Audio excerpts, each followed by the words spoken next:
Hey guys, we're back. So, there we go. Last time we escaped death, got blacklisted for some reason. We don't know why.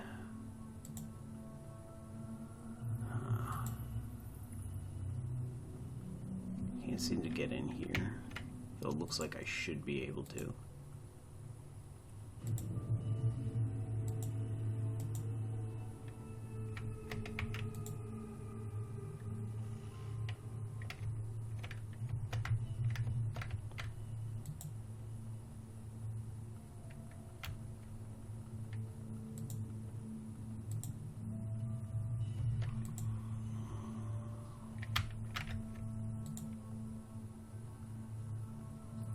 Curious what's around here.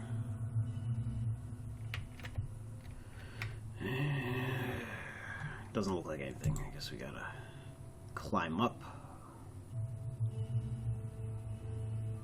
Confirm.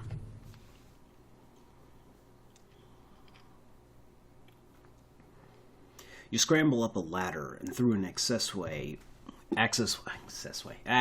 where the sewer system spits you out into the Hong Kong Mass Transit Railway System, the MTR.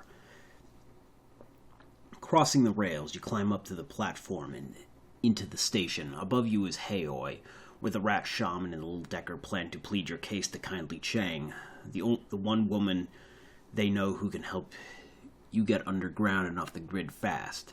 But there'll be a price. Chang is a triad boss whose favors tend to come with strings attached. The sounds of a waterfront at night leak down from the stairway to the surface. Peering up the steps, you can catch a glimpse of the night sky, overcast and low.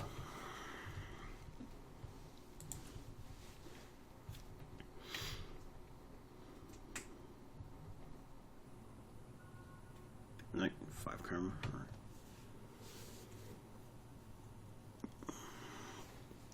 The sewers deposit you into a series of mechanical access ways that eventually link to the system of railway tunnels.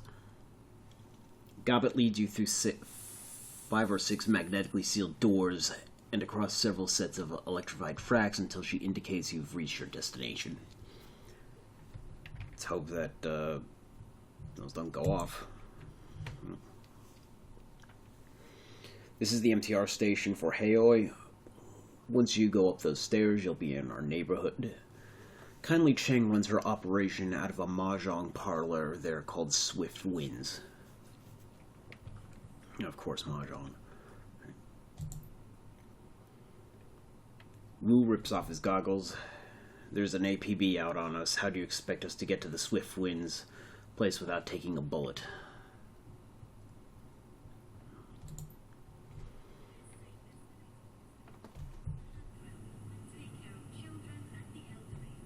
No, there's a PDA background on it. Haoi is well known as a protected area. Kindly Cheng sees to that.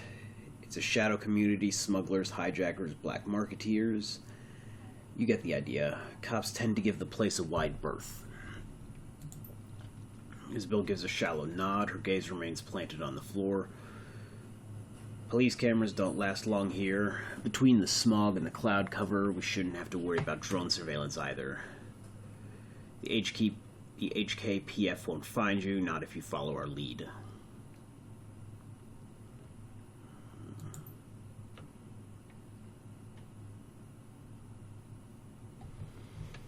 Galvet widens her stance, pulls her hands on her hip. Now, here's how this is going to work. You can't get an audience with Chang until we secure you an invitation, so me and Iz will go on ahead and pay our respects. Then we'll request that she see you politely. An invitation? How do we get that?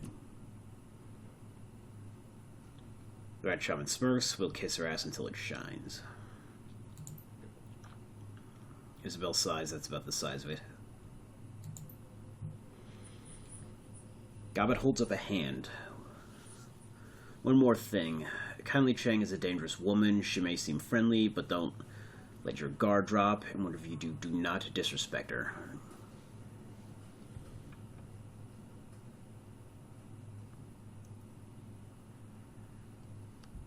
Dealt with dangerous people all my life. I know how to behave myself. You better. If you don't, it's all of our asses. She lets her hand fall, nods to the three of you. Okay, we'll go on ahead and smooth the way. Just give us a few minutes head start.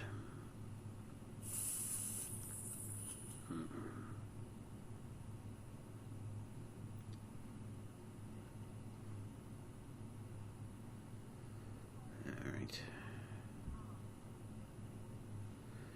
This place is protected. Why shouldn't we talk to anybody? She rolls her eyes and lets out a little grunt. I said that the place was protected, not you're protected. Isabel fills with her deck. No one knows you here, and outsiders aren't welcome in Haoi. Cop eyes woo up and down, plus your friend here radiates cop. Cops are even less welcome than outsiders. Then she looks your way, and you're not exactly ordinary either, are you?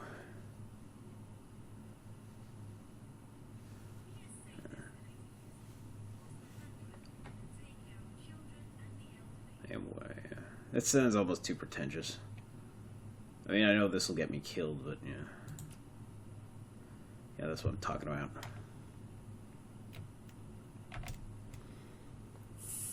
If people see us strolling through town together with no prior explanation, we might not make it to the mahjong parlor at all.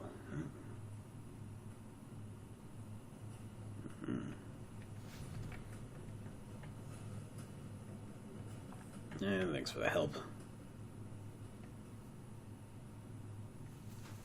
Get it, alright. Her eyes narrow and she nods approvingly. That's good, you catch on real quick. We need your sins burned as badly as you do.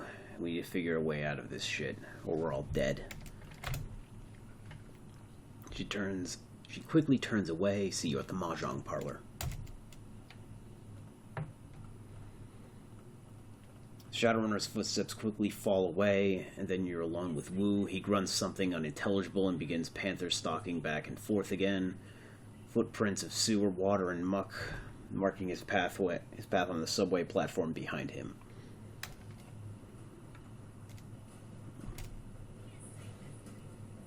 Minutes pass. Wu stops his pacing and runs both hands over his face, groaning a sound of anxiety and disgust. It dissipates and he stands there silently, his hands covering his face and his shoulders shaking with emotion. Then he begins to laugh. It's a laugh that comes from down deep, from a place where fear and frustration and impotence swirl. Right. But the barrier holds. Wu focuses, taking control of his breathing, and his laughter begins to slow. He becomes himself again. Oh my god, Ada. An aftershock of laughter shudders through him. Are you fucking kidding me? What the hell are we doing here? How do we get into this? He drops his hands and turns to you, shaking his head in disbelief. I think I'm gonna lose it.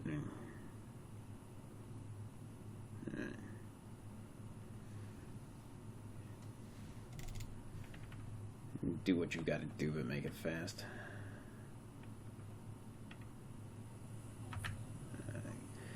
Wu walks to the wall of the subway station silently. He stands there a moment lost in thought. Then his fists explode in a flurry of punches. He hits the wall hard, sending plaster crumbling to the floor at his feet. Alright. Very anime of you. The orc breathes heavily for a moment, head down, hands on his hips, spent. Carter is dead, Ada. They fucking ended her. He puts a hand down to his forehead. I know what I'm gonna do now.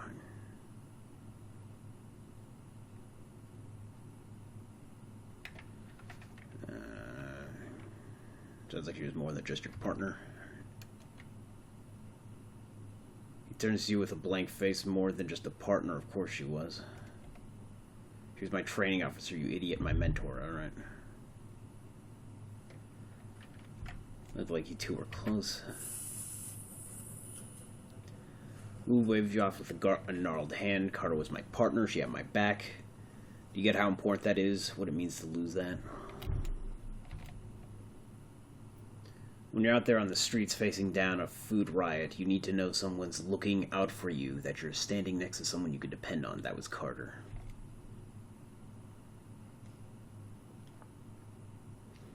His shoulders slump and he exhales heavily. She was like my compass or my anchor or some such shit. She kept me, I don't know, sane.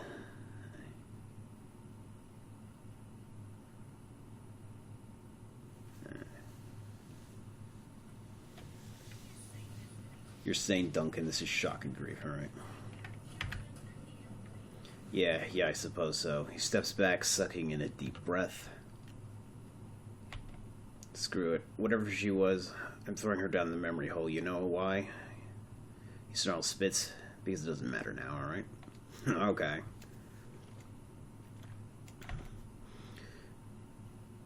Because we're gonna burn our sins, Ada. Jesus Christ, do you get what that means? The moment we do that, we're dead. To all the world, we're dead, we're wiped clean. He counts it off on his fingers. Raymond, the house we grew up in, my career, Carter, all gone. No home, no money, no identity, nothing. He waves his hand and brushes it all away. We'll be nobody, right?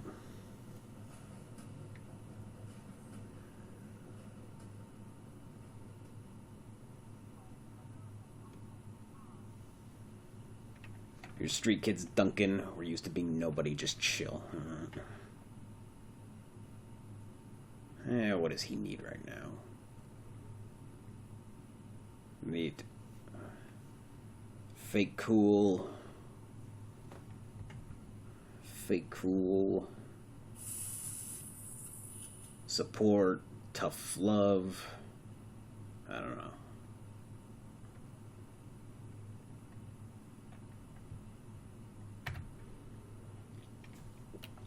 Chill? Who the fuck are you to tell me to chill after what just happened? You're not losing what I'm about to lose either. Our paths went in different directions a long time ago. Wu's neck cranes forward, his lower jaw thrust out ahead of him. You left me behind, goddammit. You left me behind. Alright? You left me behind. Memories flash bright. Suddenly, you're back 8 years ago on the street outside of Raymond's house. Just you and Wu, the middle of the night. Yep.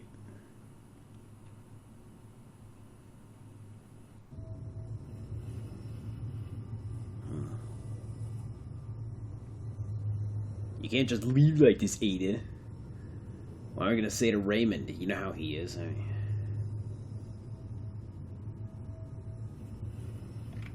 yeah, I know how he is. Inflexible. Exactly. We're breaking one of the rules just being outside the house after curfew. It was so important that you have to run out now, in the middle of the night, without even telling Raymond why. He's distraught. You can see it on his face, hear it in his voice. He used to be lost without you, alright?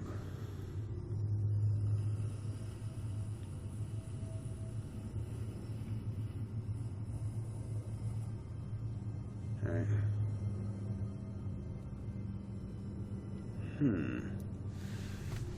We get to decide our backstory. That's neat. It's a job too good to pass up. Come on, Duncan, we could use you. You're good in a fight.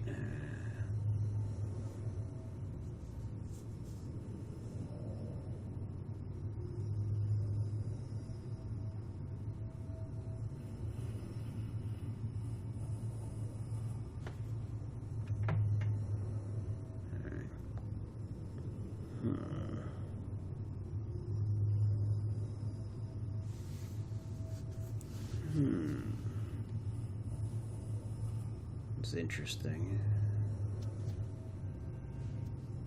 I didn't really tell him why before, so this would be, I guess, closest to continuity.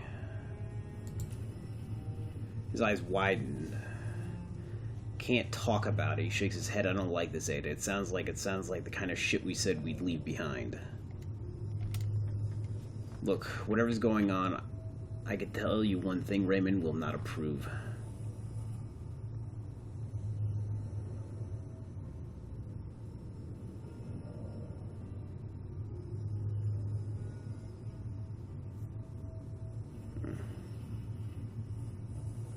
All right.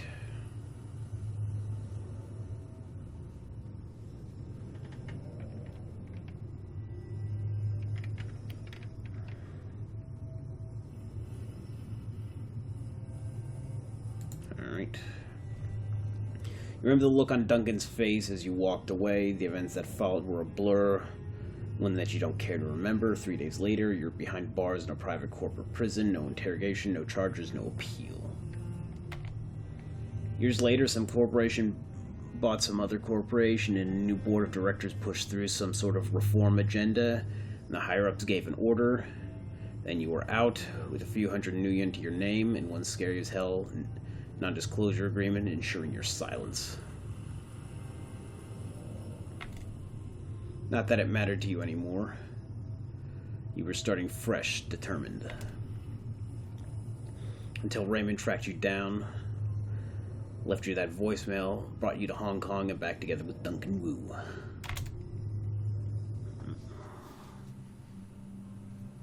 You realize that Wu's been staring at you. Now let's hear it. Where the hell have you been all this time? Why didn't you contact me at least to tell me you were alive? Black site, no communication.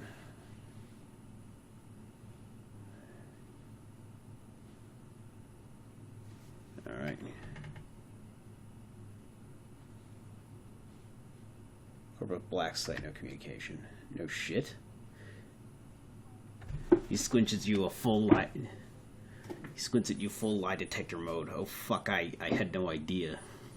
A range of emotions play across Wu's face. He stares at the ground for some time before finally looking back at me with a heavy sigh. Wow, I really don't know how to process that one right now. He shakes his head. I don't know. If we were still alive tomorrow, we could talk more. This shit is too much. We're marooned on this island, hunted by the cops. My partner is dead, Raymond is missing, and we're about to go see a crime lord about erasing our goddamn identities. And as a bonus, our only allies are a pair of tiny criminals who would kill us if they could. So they didn't have to deal with this. He rubs his head viciously. Listen, Ada, back in the Barrens, whenever I was out of control, you just handled the situation, remember? With Carter gone, I'm just a raw nerve. I'm afraid I'm going to slip back. People are going to start getting hurt again.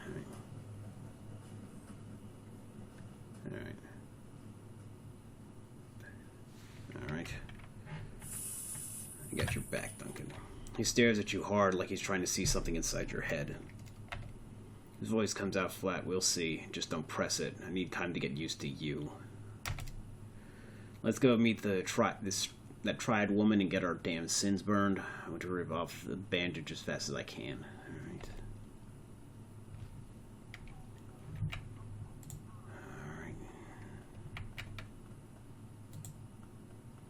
Alright.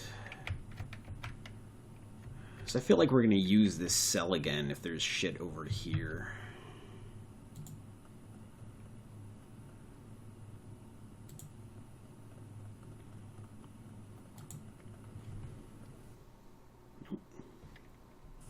Alright. Hey, oi, a makeshift boat city latch onto the Kai Tak River front. Oh, God damn it. I want to read that. See the Mahjong parlor. Okay, I got 1,200 new yen.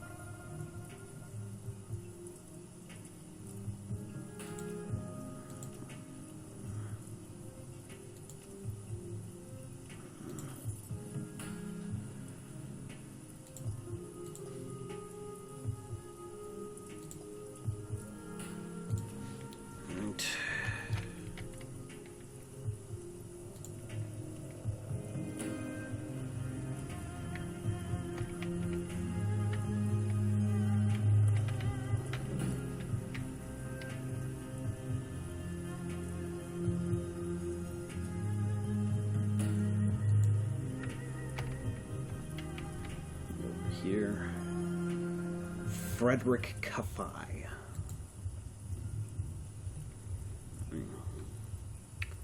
I've got a kid. That's close enough, friend. The club is members, and he invites only. I suggest you move along. All right. Gotcha.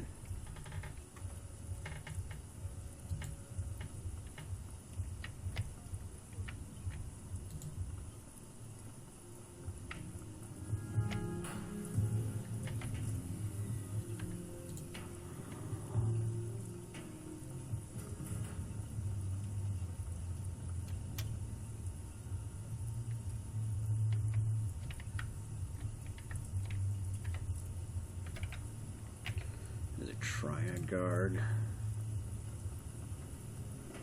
Right. The thug looks at you dead-faced. Despite his street clothes, he wears a high-tech earpiece. The entrance to the walled city is closed to foreigners, alright?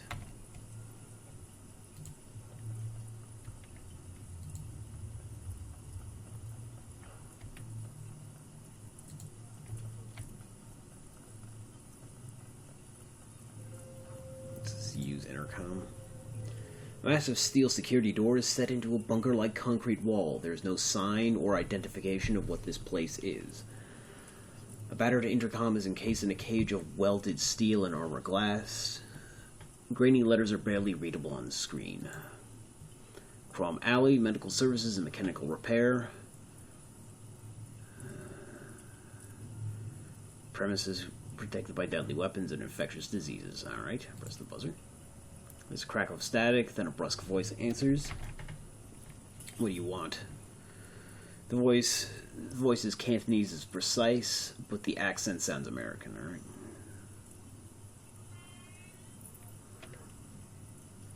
It's a medical clinic. No, it's a chicken factory. What do you want? Yes, Cyberdoc. Yeah, that's me, but listen, lady, I don't know you. I don't like people I don't know who sent you. Alright. Alright.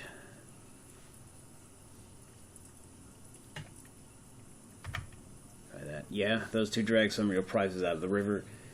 You get night or to vouch for you, I'll consider giving you the time of day. Got it? Alright. Jar's dead. There's a long silence on the intercom. Crying shame if that's true. And I saw that one coming. So you just washed up with Isabel and Gobbett, huh? You know what that tells me? You're here to today, and you'll be gone tomorrow. I'll keep my distance, alright? Get it. I'm going, alright?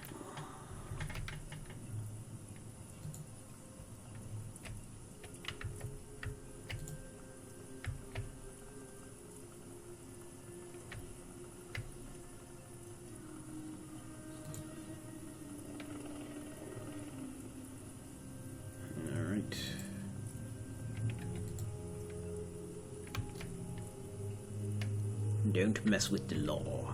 Alright.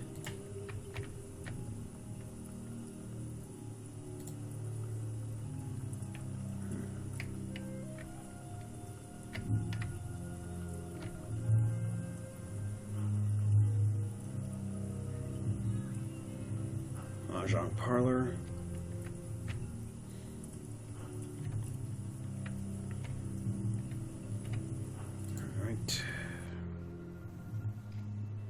The swift winds of Mahjong parlor filled with the stink of cigarette smoke, the incessant clack of Mahjong tiles, and the grim faces of hardened something. Read that fast enough. What to talk about.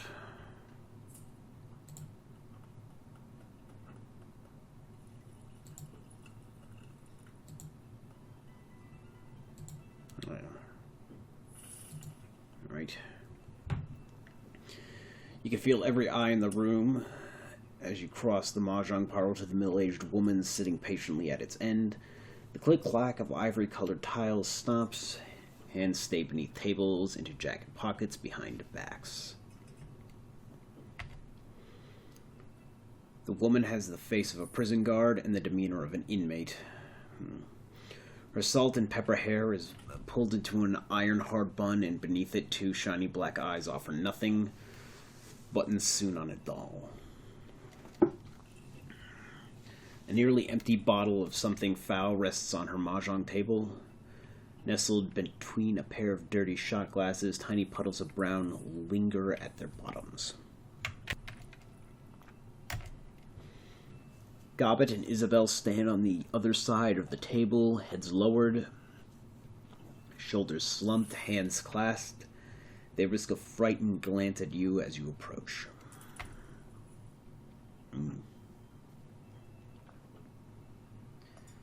Kindly Cheng's voice is nasal and rusty mean.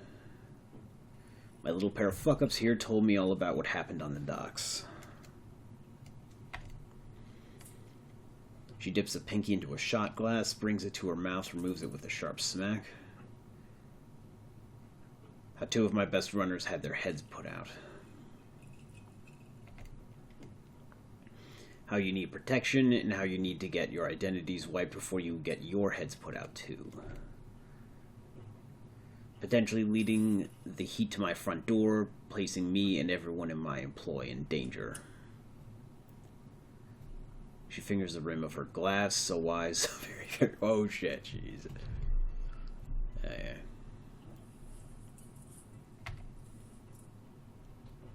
The young shaman's eyes never leave the floor. We're sorry, Auntie, we thought... Oh, she's gonna get smacked. Right. Her black eyes finished. You mustn't speak until you are spoken to. Got it, dear. Alright, yeah. Smile turns mean. And since you are one short hair away from being dumped into the river chained to Isabel's corpse... Oh, shit. I suggest you let your new friends here do the talking for a while. Does that make sense to you, dear? Her treacle voice is sweet.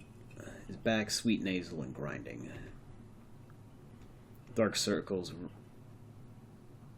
ring Gobbet's armpits. You. Yes, Auntie.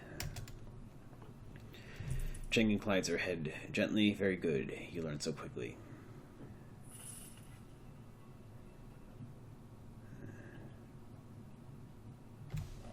Remains silent until spoken to. She pours another drink. Her cheeks are rosy, already flushed. Now, my darlings, I understand from little rat shit here that you came from Seattle to meet with my client, Mr. Black. Wu's jaw tightens at the word client. But before you could find him, the HKPF started splattering gray matter everywhere and everything went to shit. And now you need your sins burned so you can disappear before you end up dead too, is that right? Yes, ma'am. Very good. Why don't we start with you telling me who you are? My name is Jin Sun. And have you got a first name, Jin Sun, a profession? I mean, you do what you know, to erase your identities, don't you, dear? You need to know who you are first. Ada, and do what needs doing. Is her chin on her hand? I know the type. And how did you become someone who does what needs doing, Ada? Right.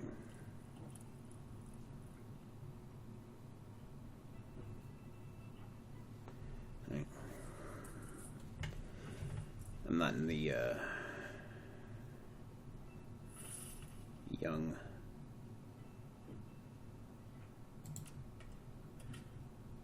Whose brow furrows and he shakes his head, still can't believe it. Kindly Cheng whips her head towards Wu, a nasty retort already on her lips, but then she stops, sticks out her jowl, lower lip as she sizes him up. She turns to her lieutenant standing behind her, nodding her approval. Looks like the gun show is in town. What's your name, gun show? Wu's focus remains straight ahead. Duncan Wu, I'm a cop, Lone Star.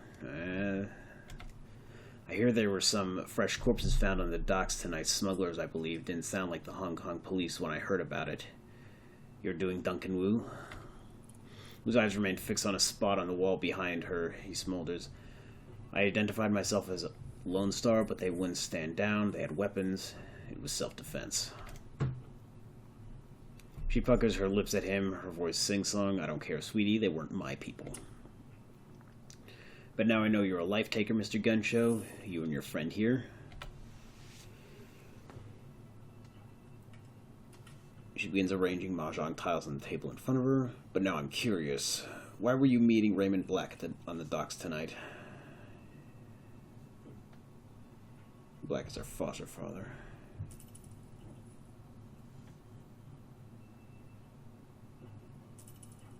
He said he needed our help.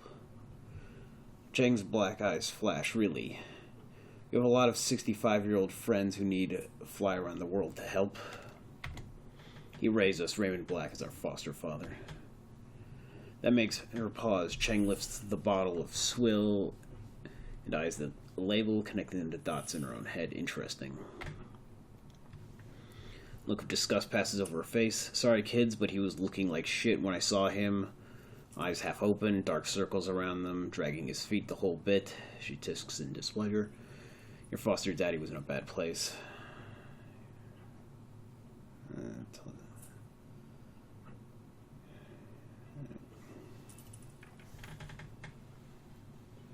think it was drugs. You can hear Wu's teeth grind. Raymond didn't do drugs, Ada. Kylie Chang wags a finger in agreement. Of course not. Nobody's daddy does drugs. Gun show. They all have herb gardens and read poetry books to relax after a hard day at the office. All right. She shrugs and inclines her head towards you. Who knows, Jin Sun? It could have been drugs, but he was lucid most of the time. Still, if Mr. Black was on something, it was definitely some sort of hallucinogen. All right. I remember him drifting off near the end of our meeting. It looked like he was off somewhere else in his head, he said. I left Prosperity in there. Then Nightjar put his hand on Mr. Black's shoulder, asked him why he wanted to go into the walled city so badly. That seemed to bring him back. When your old man opened his eyes, they were full of tears. Then he muttered something else I couldn't make out. She pours herself another shot, tosses it back, and rubs her belly. Your daddy got really irritating after a while.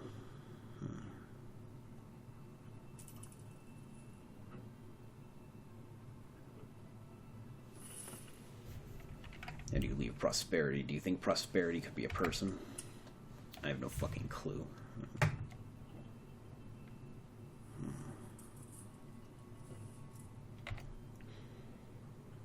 She grabs a long, slim cigar from a pack on the mahjong table, lights it. All right, let's get to it.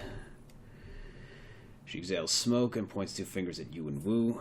You two need your sins burned, and you need them burned fast. Hong Kong dragnets are bad news. When they roll in force. Armored personnel carriers, heavy armor, heavy weapons, sorcerers, the whole thing, and they aren't coming to arrest you. She folds her arms across her chest. The thin cigar bobs in her mouth as she speaks. The good news is, I can help you. With a wave of my hand, I can have your sins disappear. But you need to understand, my darlings, is that what you're asking for is not a simple request. Burning a sin isn't just deleting a number. It's wiping all reference to that number from all of the world's largest databases. Largest databases. It's making your mugshot in their facial recognition database so that the first camera you walk past doesn't bring them down on you like a ton of bricks. It's covering our fucking tracks so that the act of burning your sin doesn't lead them right to us. It requires contacts in numerous corporations and the UCAS government. Smoke rolls out of the triad boss's nose. It requires someone like me. Therefore, I need to make a choice. She takes another drag on her cigar and gently places her palm flat on the table. Do I kill you and dispose of your bodies before the corpse come looking for you, or do I help you burn your sins?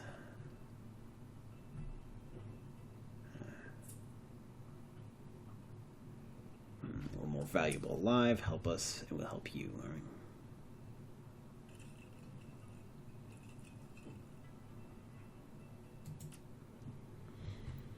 Chang rests her chin on her right hand and smiles at you. Are you, my darling? If you're dead, things appear to be much less complicated. If you're alive... She stares at you for a moment, chin still on hand, thinking, taps her ash on the floor without taking her eyes off of you.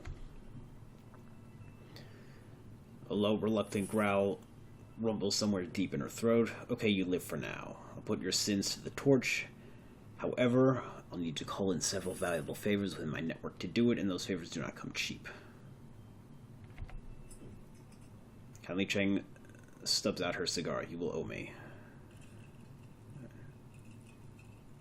Whatever you say, Auntie. All right.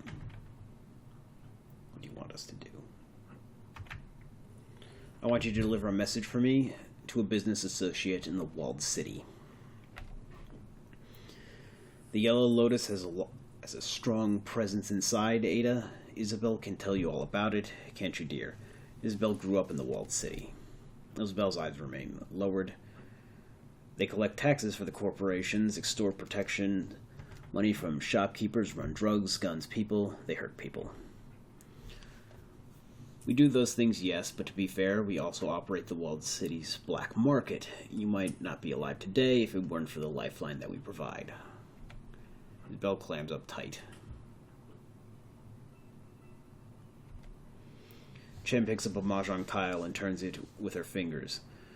There is a red pole, a sort of enforcer, yes. On the inside, his name is Strangler Bao.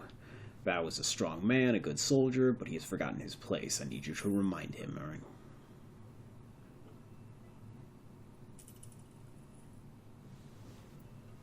Want us to make an example of him? Did I say that I want you to make an example of him? No. I want you to deliver a message. She tosses you a memory stick. Bring this to him in my name, and remember that Bao's men are my men by right. They should all be serving me. Killing them would be a waste of resources. I have no use for dead soldiers. She turns to Gobet and Isabel. One of you will go with these two Westerners to the walled city, help them locate Bao, and show them the ropes. The other will remain here with me. I have several menial and degrading tasks that need...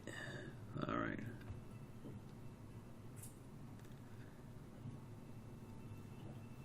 Several menial and degrading tasks that need doing around the establishment, no matter who goes and who stays. You'll both pay for bringing an APB to my doorstep. Yes, Auntie. Yes, Auntie. Now, I'm going to find out who ordered the hit on Nightjar and do some dentistry on him with power tools. She closes her eyes and smiles with pleasure. That boy was my favorite. He sang to me sometimes. She opens her eyes again and sneers. That other one I don't care about. Gutshot was an asshole. She turns away and waves you off with the back of her hand. That will be all, my darlings. Return to me when you are done.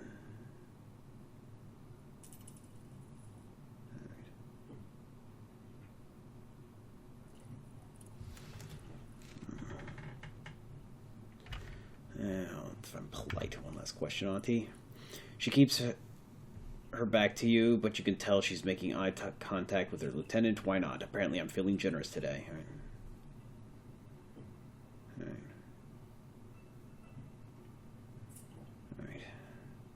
What do you think happened to Raymond and got your Shadowrunners killed? Conley Chang's voice is small. I don't know. Alright. The walled city and deliver messages. Strangler Bao.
Front.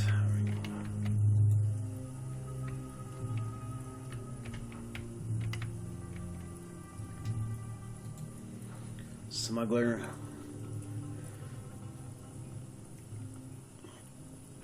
Just off the docks, you spot a sea-worn man with a smile that's almost too wide for his head. His teeth shine white against the thick black bush of his beard. His clothes are a myriad of colors, patterns, and fabrics. A smattering of colors draped across his body. If there's anything he's clearly advertising, it's the extent of his travels. Right. You see something you like, his voice is coarse like steel wool on your eardrums. Come and get it, because now is your last chance. Everything is on sale. Won't find prices like these anywhere else, my friend.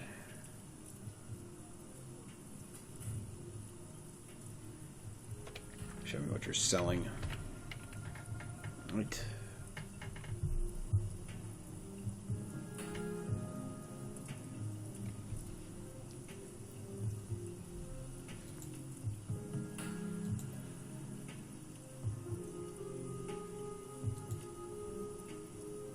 Katana.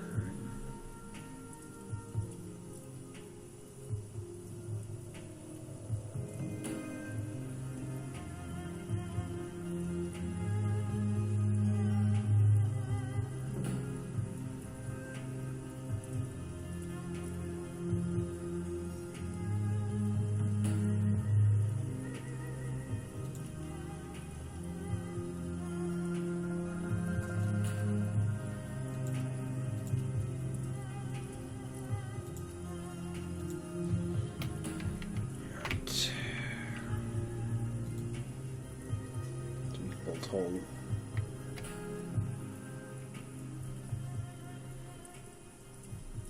The original name has been sloppily painted over with black paint. Newer but somewhat weathered characters have been painted in bold brush strokes and read Bolt Hole. Alright.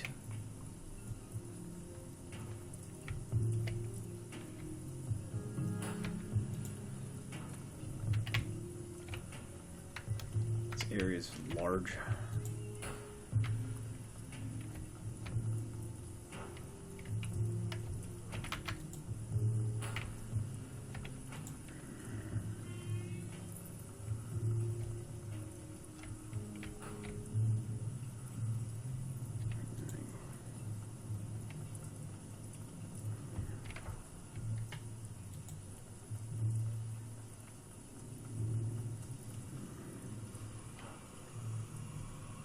Right.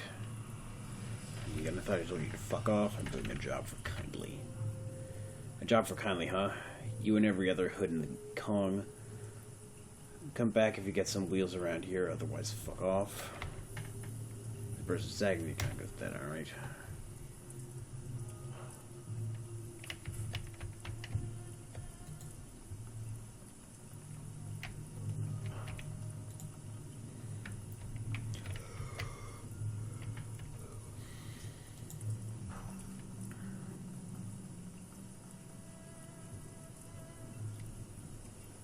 Thug taps his earpiece, gestures with his head. Monty Chang said you'll be coming, you can pass. Enter the Wild City. Alright. Choosing your team. Traveling to new mission locations, you'll be able to choose which members of your team to bring and modify their loadout for the run. When members of your team become permanently incapacitated on a mission, they'll be automatically extracted for emergency medical care. They'll be patched up and ready for action the next time you return to Haoi. Avoid this loss of firepower by always carrying some dock wagon trauma kits into the field. Alright.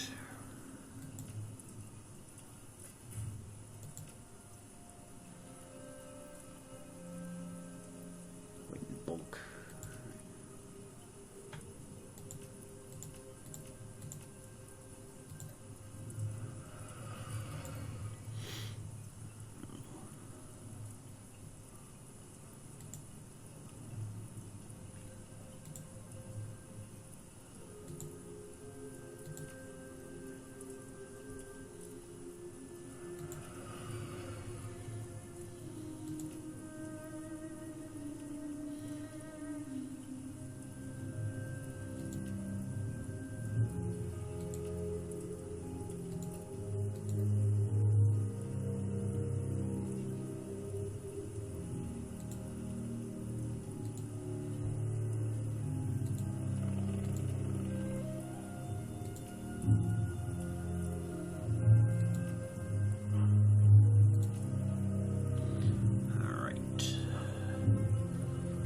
Fires flechettes, which can cause bleeding on the target.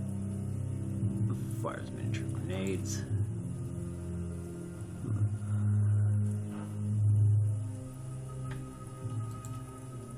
Still got her proximity. Alright. I think I'll use it, Isabel.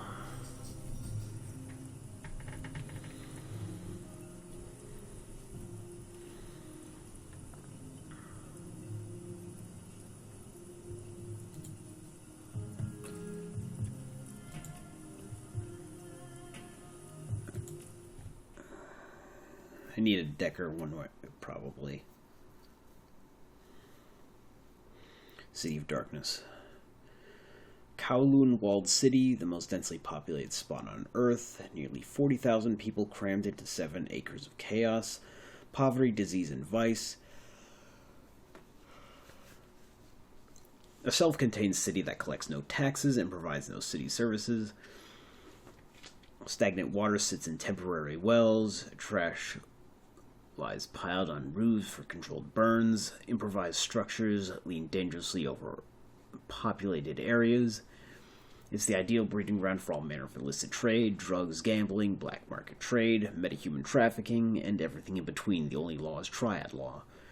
Now you need to enter this septic system of a city, find a triad enforcer named Strangler Bao, and deliver a message from Kindly Chang.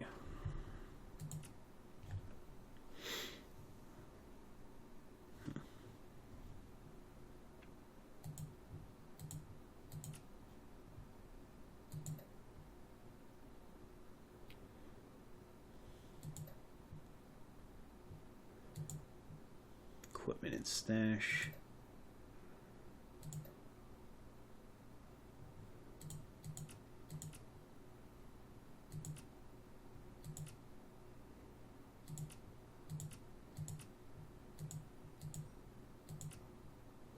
Okay. It's weird because like stash was over here. That confused me for a bit.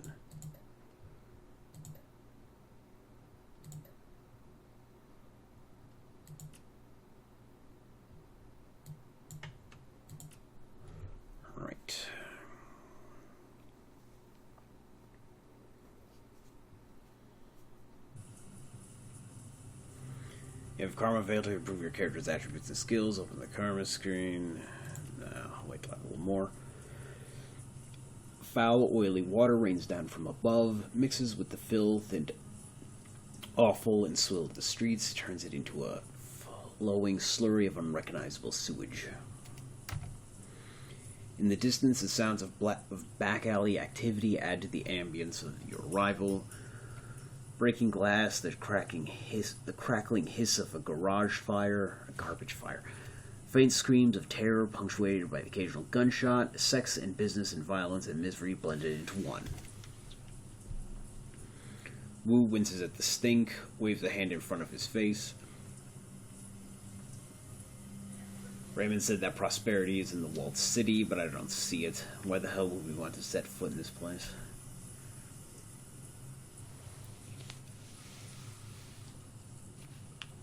Who knows?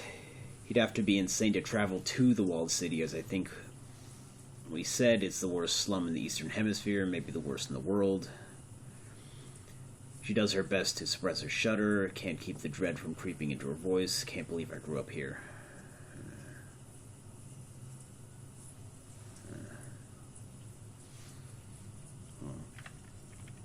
Sorry to have to drag you back.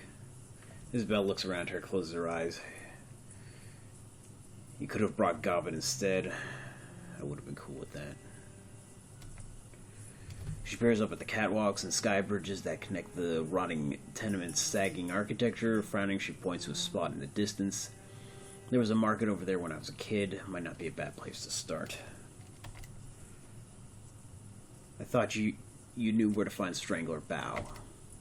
I do. We need to get into the Lotus Den. That's what Bao calls the little island of control that he's carved out for himself here. It's a stupid name, but it's stuck. He'll have guards posted at every entrance, but we might be able to find a way around them through the market. That's what Kindly would prefer. They probably aren't expecting anyone to come in force. We can kick in the door, drop the guards, hand over the message, and get the hell out. Kindly doesn't want them dead. She wants them to remember where their loyalties lie. It's tough to remember much of anything when you've got a bullet in your head. I mean, we could kill them if we really wanted to. Technically, Bao's the only one that has to live, but I'd rather keep Auntie Chang happy than piss her off again.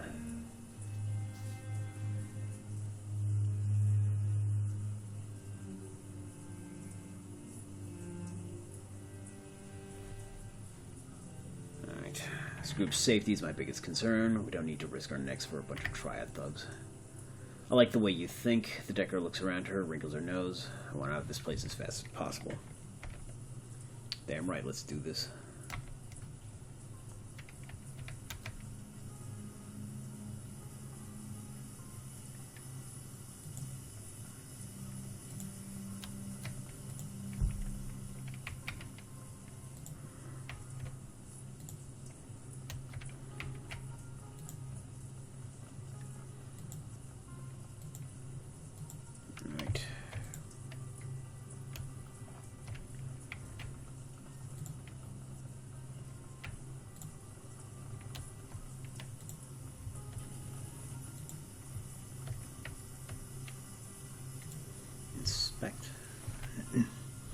Future sense emanates from the remains of this building, and I'm not going to finish reading that. There's one thing I'd like that they fix about this engine.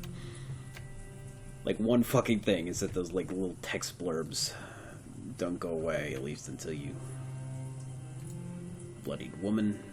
Over here, help. A young woman lies on the ground. She's a bloody mess. Streaks and splatters of crimson crisscross her blouse and mat her hair. Judging by the quality of her clothing and the bag on her shoulder, you'd make her out as a student. She's as out of place here as a librarian would be in a game of urban brawl. She struggles to move, but she's clearly exhausted. The dark circles under her eyes tell you that she hasn't slept in days.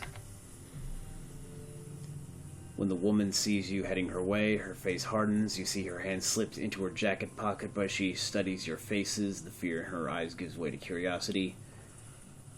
You guys don't look like you're from around here. A hacking cough shakes her, but her eyes remain fixed on you.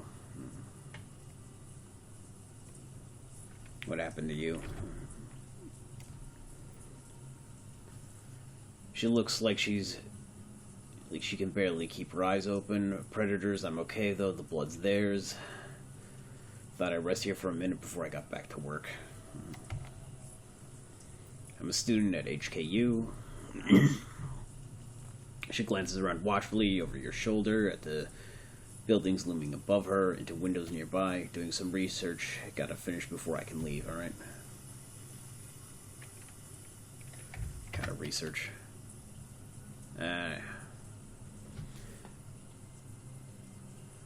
Field work. I've been taking readings and gathering stories for my master thesis on feng shui in the Sixth World.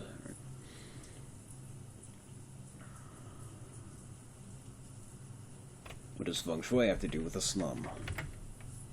Everything, I think. Absolutely everything. Rich people hire geomancers to design the interiors of their homes, to attune them just right to achieve balance and harmony. Poor have nothing like that. Leave a slum to fester long enough, and you get this. She glances at her surroundings, a look of profound disgust on her face. I think that the negative feng shui of places like this affects the people who live here, that it changes them in a fundamental way, makes them less capable of breaking the cycle of getting out. That's what I'm trying to prove. Before the awakening, people thought of feng shui as a philosophical system. Now in the Sixth World, it's more than that, it's actually a form of magic. The whole thing revolves around qi, the invisible life energy that binds every person and thing together. It's very real here in Hong Kong. Nobody knows the reason why. Maybe it's only because people believe that it is.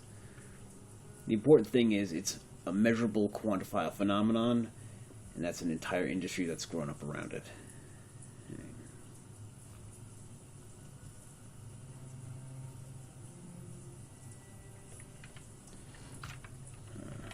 doesn't look like a place where people are harmonized with anything. No, it isn't, not at all. The feng shui in the walled city is completely screwed. I mean, just look at the place. She gestures at the squalor surrounding you. The chi is all wrong here. You can feel it, right? I felt that something was wrong the minute I walked in. Bad chi, huh? Chi needs to flow, positive feng shui allows that to happen. If chi gets pent up and trapped, it goes sour. That's what's happening in here. Lim clears her throat, then lets out a hacking cough. The effort requires a moment for her to recover before she speaks again. You know, I hate to admit it, but I could use some help. I started running and, well, I guess you could call it an experiment of sorts. Nothing conclusive, just a few quick trials to support my hypothesis before I go into hardcore data gathering mode. Right. There are only a few things left to do. If you could finish them for me, I could get out of here. She holds out a crumpled piece of paper. Please follow the notes on this sheet. Duncan takes the paper from her outstretched hand and examines it frowning. Just say what you need us to do. I need you to make adjustments to the area's feng shui. My notes will tell you how. The goal is to remove sources of friction and to record the results. My hypothesis is that even small adjustments can have a measurable impact on chi flow. If I'm right, it could improve, and life here should get just a little bit better. You rest, I'll take care of it. Prepare the walled city.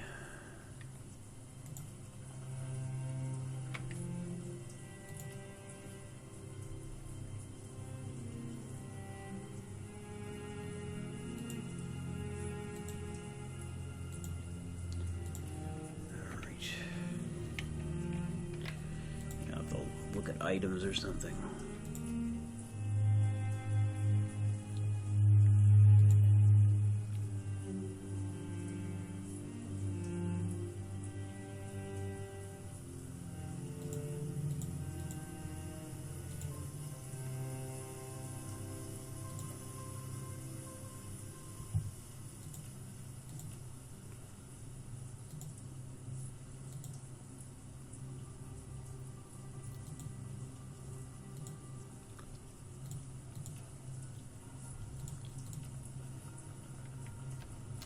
Mission items, there we go.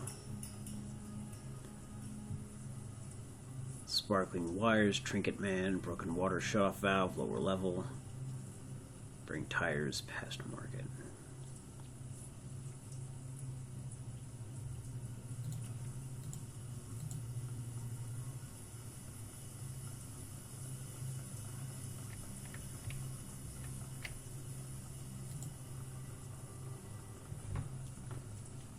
Urgent. Clothing. I have good quality clothing for sale.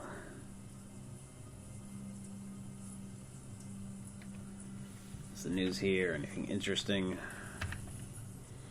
Nothing interesting here? No, nothing changes here. Nothing changes. She sails her way with an audible harumph. Strangled with Bao is the big man now. He's very important, very impatient. You know Bao? Love to meet him. Well, he requested a suit, and it took only 1 day longer than expected. The bastard refused to accept it. She spits. See your friend Bao. Tell him that he still owes me for my time. I don't sue for nothing. You can't eat air. Get right on that. You do know? So you ever heard anyone say prosperity is in the walled city? She cocks her head like a dog listening to a noise that it can't understand. Prosperity. She's not asking herself, I don't know what that means. Alright.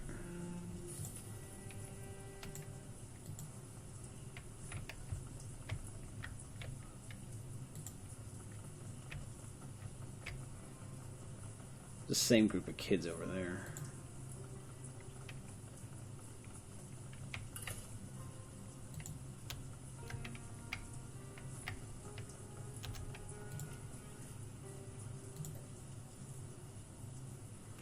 Sparking wires.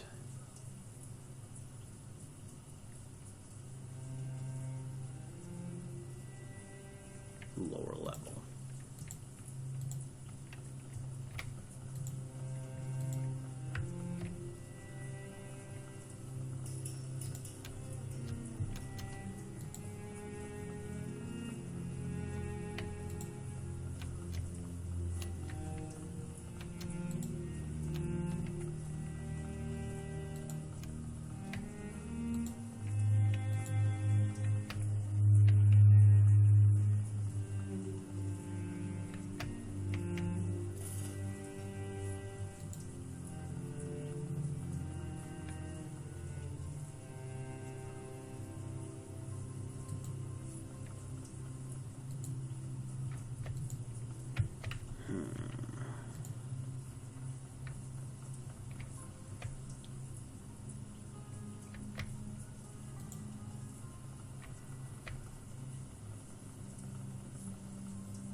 merchant. What are you selling, merchant?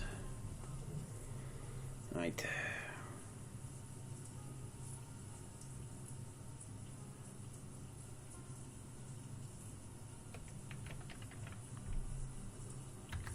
You're selling. All right.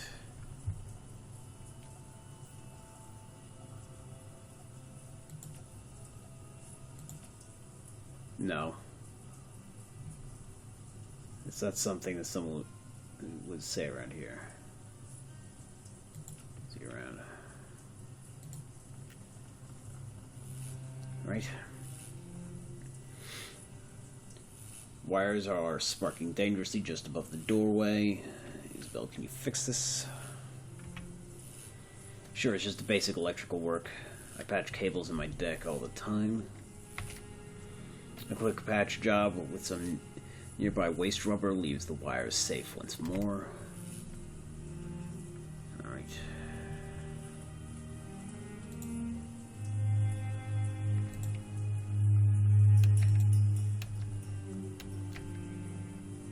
Burning tires. A valve.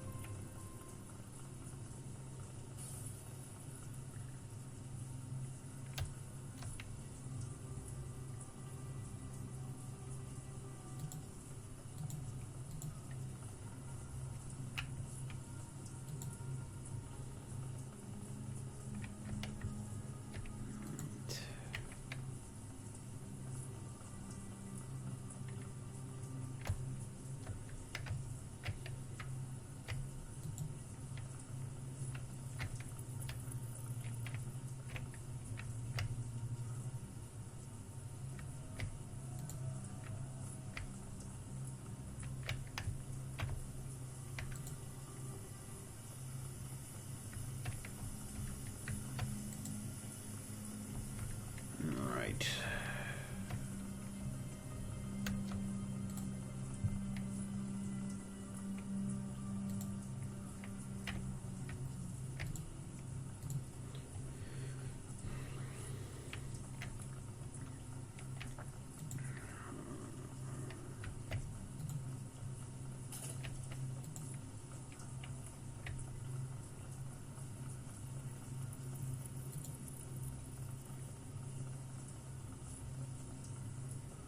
Right. Well-muscled and heavily tattooed triad member looks up from his PDA, bored but alert. Behind him, other yellow Lotus soldiers take notice and turn to leer at you. You're in the wrong neighborhood, tourist girl. You and all your tourist friends. I'm a local. I work for Kindly Chang. Show some respect. The red soldier sneers at her. That's so. Then you already know that you shouldn't be here. That fossil doesn't run things around here anymore. His hand strays in his jacket, and a conspicuous bulge in the fabric could be a gun, a knife, or a blackjack. Best get moving, little girl. Best move before we hurt you all real bad, alright? Alright. I'm not gonna tell you twice.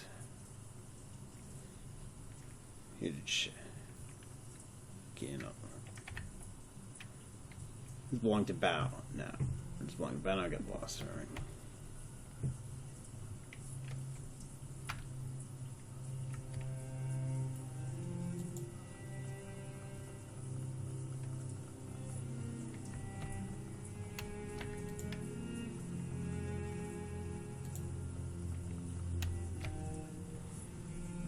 Tried screaming at a bearded old man holding a bleeding nose.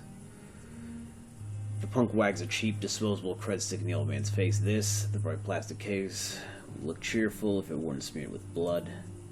This isn't enough. You got two options, old man. You can find a way to pay me all the money, or you can drag your bony ass deeper into the wall. Find a spot for yourself there with the pimps and the predators. That should be a nice use for you, alright? It's not fair. I can't just pack up and leave. I've been living here for 22 years, and is that it's going to be? Fine by me.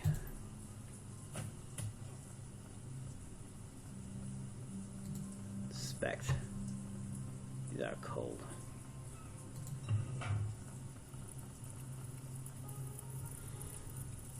These tires have been so flaming, have been burning for some time. It smells awful. Walk away. Alright.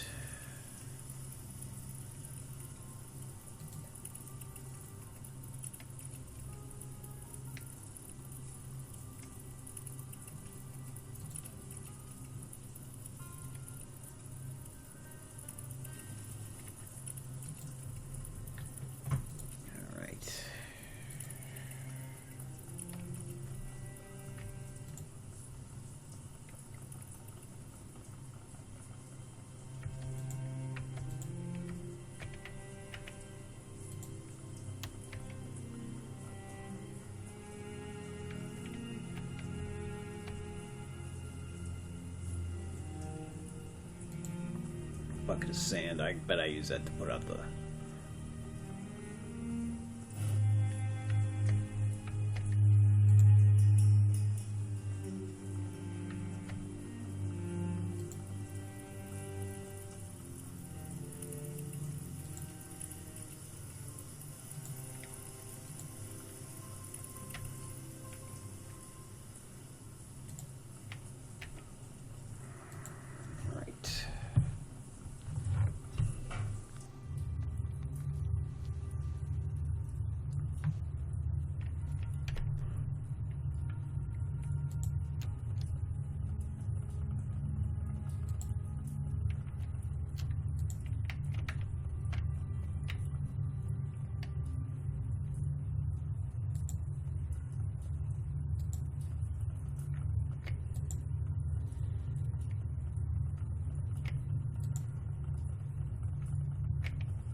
Inspect.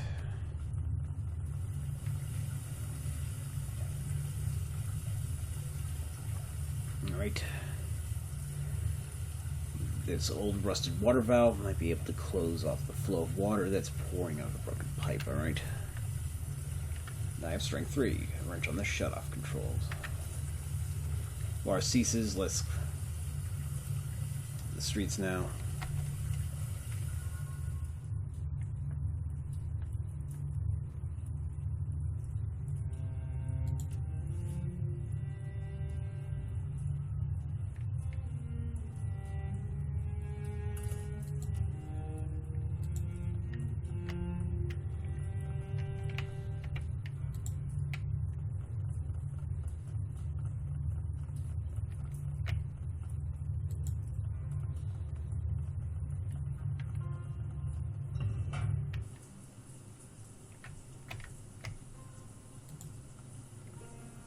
Local.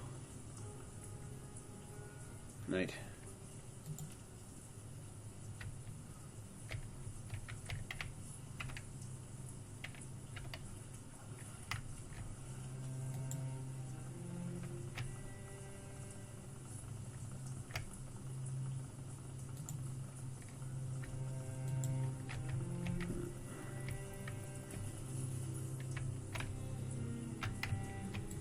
Go back to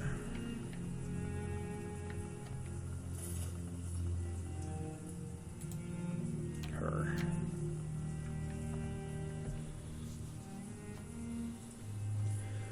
The young woman startles at your approach, fumbling for something in her pocket. When she recognizes you, she relaxes. Is it done? It's done. Thank you so much. The young woman sighs with relief. She opens the flap on her satchel, reaches inside, and produces a plastic sheath. I'm not magically active, so I can't see the flow of chi in the area, but I've got test strips, little sheets of paper embedded with chi-sensitive bacteria. It's a close relative of Fab, but it doesn't see much use outside of Hong Kong. She pulls a strip out of the sheath and holds it to the air. Within seconds, it turns ink black.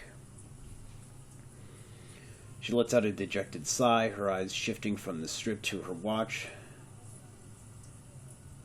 The strip again, she looks utterly defeated. Damn it, I've been making adjustments for weeks now. Trying to get the chi to circulate better, and nothing seems to work. If anything, this one went bad even faster than the control strips I took when I got here. Any idea why? No, it should work. I followed the texts, done everything right. The chi here is rancid, that's obvious, but I swear it's even worse than it should be. No wonder this place is so disgusting. Susan coughs and rests her head in her hands. That's it, I'm getting out of here. In a little while, gotta tell my advisor about this. Thanks for the help. Be on stay long. I sure as hell won't. Alright.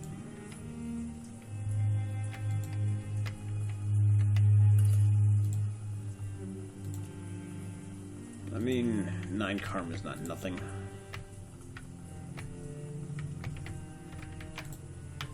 I got 1 karma for that whole thing, but you know.